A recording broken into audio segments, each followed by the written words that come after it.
Welcome to my Persona 4 Dancing All Night review.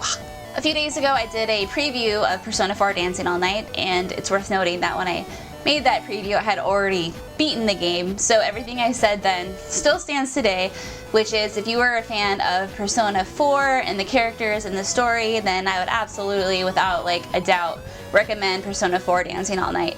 That said, there were a few things that I couldn't really go into because it was a preview and not a review, and I tried not to spoil things for you.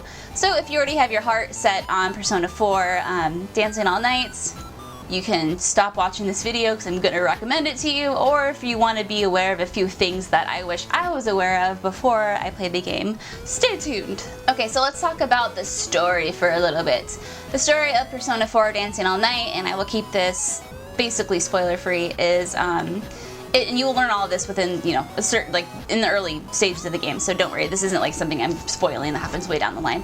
A group of pop singers have gone missing, and there's some weird wacky shit going on, and there's some portal that's teleporting people around, and no one knows what's going on.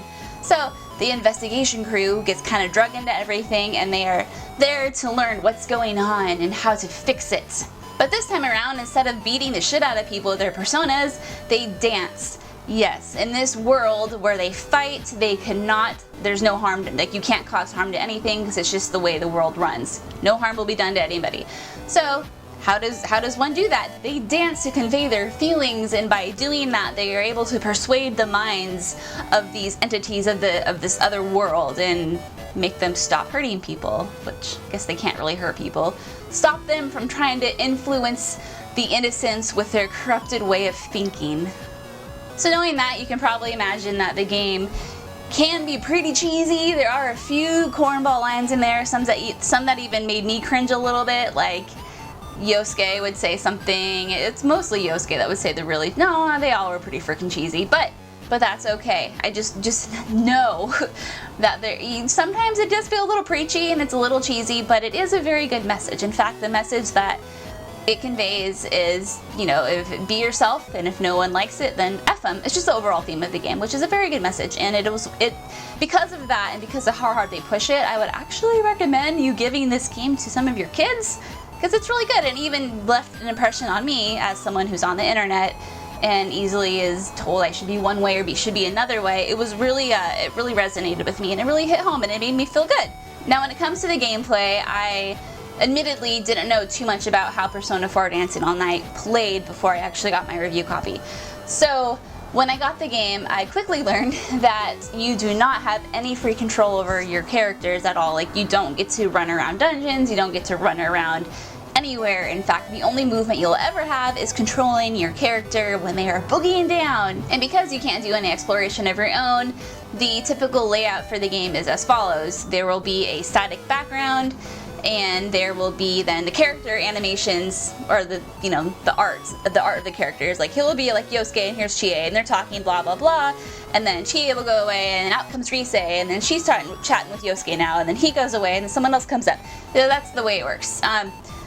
So that said, first of all, let me just say that the acting is phenomenal, so don't let that deter you, especially, like I said, if you're a fan of the story and the characters, you'll love every minute of it. Sometimes it can be a little chatty, but those moments were very rare when I'd be mashing the button come on Yosuke, stop talking! And in my opinion, some of the static backgrounds were used a little too much. I feel like there were moments where a special background should have been, should have replaced the static one that we had been used to, or maybe some more cutscenes would have been more appreciated. Should probably talk about the dancing just a little bit. So the dancing, if you've seen pictures, you already know it. You played any of the rhythm games before, you already know it.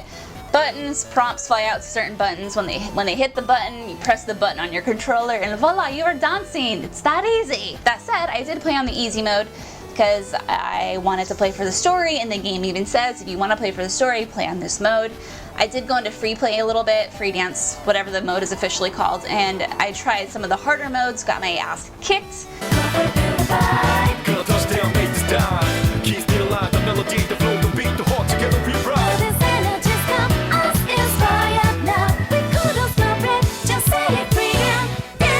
Well, here's the thing, is I thought I hit most of the notes out of the whole song. I only missed 7 notes, but I failed the stage because it's freaking brutal. and it doesn't care. It's like, you know what, you were really good, but you screwed up those last 6.5 notes. Failure. It's brutal. So in a nutshell, Persona 4 Dancing All Night comes highly, highly, highly recommended from me. If you are a fan of Persona 4, if you are not a fan of Persona 4, it's hard for me to say because I was so invested into this game because of the characters, and the story is great, but I don't think it would have been as strong if it weren't for the characters that I already spent like, I don't know, 80 hours with. You know what I'm saying? But again, acting phenomenal. The character interactions are great. There's new characters. The dancing is fun, and it's fun to see some of your favorite characters like dance all awkwardly and weird. And the game can be a little preachy, and I wish there were more variety of backdrops and some more cutscenes. But other than those things, which aren't even that much they're not even a big deal at all. Like again, Persona 4 Dance All Night. Get it! Get it! Get some and dance and learn to dance, and maybe you can teach me because clearly I don't know what I'm doing. But if you have any other questions related to Persona 4 Dancing All Night, let me know in the comments and I will do my best to answer them.